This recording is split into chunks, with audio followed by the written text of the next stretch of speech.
चलिए कहाँ हुआ नाच गीत लेके आए हैं, आप लोग को अच्छा लगे तो लाइक सब्सक्राइब और कमेंट करके बताइए कैसा लगा आपको। जर जाला नहीं घरे में जियरा हमार हो, जरी जाला नहीं घरे में जियरा हमार हो, जरी जाला नहीं घरे में जियरा हमार हो।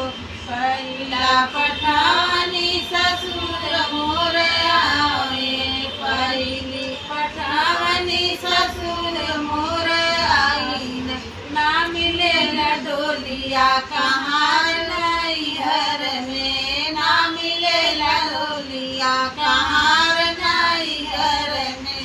जर जाला जियरा हमार नैहर में, जर जाला जियरा हमार नैहर में।